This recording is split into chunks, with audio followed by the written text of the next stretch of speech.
Syawal kembali duduk di depan teras rumahnya sambil menatap bulan yang terbungkus tirai kabut, persis sekabut hatinya sekarang. Suasana serasa teduh, dedaunan kaku bersama jelmaan pekat. Satu titik bintang pun tak terlihat. Syawal menghela napas kecewa. Padahal dia ingin berbicara pada rembulan, mengadu akan resah yang menyelimuti batinnya. Bulir air matanya kian berlinang menjadi kantung-kantung gulana. Isak tangisnya bersekutu bersama desau angin. Badai yang menghantam kapal jiwanya cukup membuatnya terkejut. Betapa tidak, saat dirinya masih sangat membutuhkan kasih sayang dari kedua orang tuanya. Dia sudah harus menelan realita bahwa ayahnya telah meninggalkan dirinya dengan alasan merantau. Wal, ayah hanya pergi mencari uang yang banyak untuk Syawal. Syawal jangan menangis ya. Ayah janji akan cepat pulang. Ternyata kalimat itulah menjadi salam perpisahannya dengan sang ayah. Malam itu, ayah tirinya bertengkar hebat dengan bundanya. Pemandangan yang terlalu sering tersaji di hadapannya, sehingga membuat Syawal muak dengan semua itu. Syawal sangat berharap ayahnya dapat kembali ke beranda mereka, berkumpul seperti dulu, tapi harapan itu pupus sudah. Berita yang berhembus kencang mengalirkan deri cerita bahwa sang ayah telah menikah lagi dengan wanita yang kaya raya, dan hidup bahagia menjadi pemicu sang bunda nekat untuk menikah lagi. Sebenarnya, Syawal menentang keras pernikahan itu jauh sebelum dia tahu bahwa tingkah laku ayah tirinya. Syawal masih berharap ayahnya akan kembali seperti janji yang diucapkan oleh ayahnya. Dia sama sekali tidak percaya akan berita yang hampir membuatnya menjadi durja. Tapi bundanya tetap berkukuh dengan keputusan yang dibuat karena cemburu, emosi, gengsi, atau apalah namanya. Bahkan Syawal ambil sikap unjuk rasa tidak mau makan. Waktu terus bergulir, hingga kini ayahnya tak jua kunjung pulang. Janji hanya tinggal janji. Tepat saat Syawal beranjak dewasa, bundanya menikah lagi dengan seorang pria yang terang-terangan sangat membenci kehadirannya. Sejak saat itulah, Syawal sangat suka menyendiri dan lebih senang berbicara kepada rembulan. Pernikahan itu tetap terjadi. Sebuah perhelatan diselenggarakan. Tenda tergelar serta kursi berjejer rapi. Tak ketinggalan juga pentas berukur persegi tergelentang. Janur kuning melengkung di mulut gang.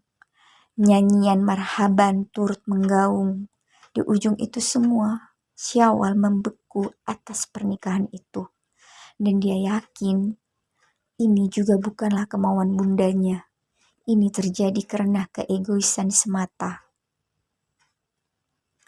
Syawal mulai merasa asing di rumahnya. Dia semakin jauh dari bundanya. Perhatian dan kasih sayang yang dulu tertuang sepenuhnya kepada dirinya seorang, kini telah terbagi. Hingga dia merasa bundanya tak lagi menghiraukannya. Sejak itulah Syawal semakin akrab dengan rembulan. Dia sangat menyukai kedatangan malam daripada siang. Syawal membenci terang, sebab terang hanya akan menunjukkan kenyataan takdirnya. 14 tahun lamanya, Syawal hidup satu atap dengan ayah dan kelima saudara tirinya. Tapi Syawal merasa tak memiliki ayah. Syawal selalu merasa kesepian. Rumah seakan neraka baginya. Tinggal bersama orang yang tidak menyukai kehadirannya sungguh membuat Syawal tidak tenang tinggal di rumahnya sendiri. Syawal masih menyatu dalam keteduhan malam. Belayan malam menggigit tubuhnya. Rembulan juga enggan keluar dari persembunyiannya. Awan, menyingkirlah, biar aku dapat mengobrol dengan rembulan yang kau sekap itu, teriak Syawal. Desir suara paronya menyentak alam. Sekilas pepohonan berkelebat di antara riuh yang kian dingin. Adegan demi adegan terekam oleh matanya. Pertengkaran yang tak ada ujungnya selalu menampilkan episode yang sama. Ayah tirinya yang suka main tangan sering meninggalkan jejak memar di wajah bundahnya. Perkataan yang tak selayak didengarnya tetap menembus telinganya, meski dia selalu berusaha menghindar. Entahlah, tangan dan kakinya terasa kaku. Tak ada tindakan sedikit pun untuk membela bundanya. Setiap kali dua manusia itu berkelut, Syawal langsung melarikan diri ke kamar, membungkus kepalanya dengan bantal. Selalu begitu. Bunda, inikah yang disebut demi kebaikan kita? Tanyanya. Wal, Bunda tak ingin melihatmu tak memiliki ayah. Siapa bilang Syawal punya ayah? Ayahnya Syawal pergi kerja mencari uang. Bibir Syawal menggigil, cat wajahnya pucat pasi, pandangan hampa. Dia masih berharap akan janji ayahnya. Syawal ingin mengabarkan pada ayahnya kalau ia tidak membutuhkan uang yang banyak. Dia hanya ingin ayahnya kembali. Syawal sungguh merindukan kehangatan keluarga yang ia rasakan seperti dulu. Saat semuanya masih lengkap, gelap malam semakin kalut, rembulan masih berada di balik awan. Syawal bingung bagaimana cara menyampaikan isi hatinya pada sang ayah. Bila melalui hembusan angin, akankah ayahnya dapat merasakan atau tidak? Syawal tahu, persis ayahnya sangat membenci angin. Iya, ayahnya sangat membenci angin. Menurutnya, angin hanya dapat menjauhkan kita dari seseorang saja.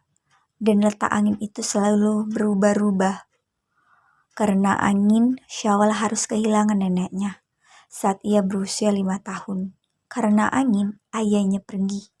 Karena angin juga, ayahnya menikah lagi. Syawal berdiri, kedua tangannya menengadah seakan-akan dia ingin memeluk rembulan. Rasanya semakin meliuk-liuk hatinya. Dia buta akan arah mana yang harus ditempuh. Dia sudah tidak bisa bertahan di posisi yang terus menekan batinnya. Semua telah menggumpal menjadi daging dan darah yang menyatu di dalam tubuhnya. Bukankah kesabaran itu juga ada ujungnya? Saat matahari hampir tenggelam, sepintas ayah tirinya membisikkan kata yang membuatnya tercengah. Dasar kau anak bipiem, sontak Syawal terkejut batin. Dia tidak mengerti apa maksud ayah tirinya itu. Mulai sejak saat itu, ayah tirinya sering mengatakan hal tersebut pada dirinya. Awalnya Syawal tidak ambil pusing memikirkan itu, tapi lama-kelamaan bermunculanlah berbagai persepsinya. Apa hubungannya antara ia dan bibinya sendiri? Mengapa ayah tirinya selalu mengucapkan itu? Bahkan yang gilanya lagi Syawal berpikir kalau dia sebenarnya adalah anak kandung bibinya. Makanya ayahnya tidak kembali pulang. Entahlah, dia tidak berani menghadapi bila kenyataannya begitu. Dari kecil, Syawal memang sudah akrab dengan rembulan. Dulu, semasih ayahnya ada, Syawal kembali sering diajak ke teras rumah menikmati malam. Biasanya, ia mendengarkan dongeng ayahnya tentang rembulan hingga ia tertidur pulas di pangkuannya. Rembulan yang selalu berwarna putih dan berpenampilan dengan bentuk yang berbeda-beda, kadang bulat penuh, kadang berbentuk sabit, dan kadang pula tidak terlihat karena terhalang kabut. Sudah terlalu sering diceritakan ayahnya. Ayahnya selalu berkata, kalau di dalam bulan tinggal seorang ibu peri yang baik hati. Ibu peri itu akan bersedia menjadi sahabat kita, sekaligus dapat menghapus rasa sedih. Ibu peri itu juga akan memberi kita senyuman yang indah dan menjadi penerang dalam pekat hati kita. Syawal yakin ketika ia memandang bulan, ia dapat menemukan wajah ayahnya di antara kabut putih. Setiap riuh yang terlahir pasti ayahnya juga dapat mendengarnya. Tapi kali ini rembulan bersembunyi di balik punggung kabut. Ibu peri pun tak dapat memadamkan rasa kalutnya yang kian berdenyut kencang. Syawal tidak dapat mengendalikan dirinya lagi. Wajahnya semakin membiru. Ya, rembulan seperti tidak ingin bertemu padanya. Kepalan tangan menggertak malam. Para tetangga yang usil sering mempertanyakan tingkah laku Syawal yang aneh itu pada dirinya. Bahkan langsung bertanya ke ibunya. Syawal menjadi buah bibir di lingkungan komplek perumahan, juga menjadi bahan cemoohan kelima saudara tirinya. Dia dijuluki siluman rembulan. Syawal tak mau terjebak dalam kemelut yang sengaja memancing amarahnya. Kesekian kalinya dia meredamnya bersama rembulan. Kejadian tadi sore yang mencabik-cabik hatinya seketika melululantahkan benteng kesabarannya. Syawal merintih kesakitan, sekujur tubuhnya lebam. Seburat darah segar muncrat dari hidungnya. Ujung bibirnya meninggalkan luka. Bundanya hanya diam saja. Semua terungkap jelas, ternyata kecurigaannya benar. Dia bukan anak kandung dari kedua orang yang dianggapnya sebagai ayah dan bundanya. Tangisan semakin menjadi-jadi. Matanya nanar. Syawal tak lagi menghiraukan rembulan yang memang tak ingin bertemu dengannya. Kelam jatuh dari pucuk malam bersama dinginnya serta angin. Kuntum bunga menunduk melihat Syawal. Syawal berbalik arah masuk ke dalam rumah. Di ruang tengah, sorak ketawa ayah tirinya menjadi padam. Tenang. Sebuah benda ditanamkannya di perut ayah tirinya.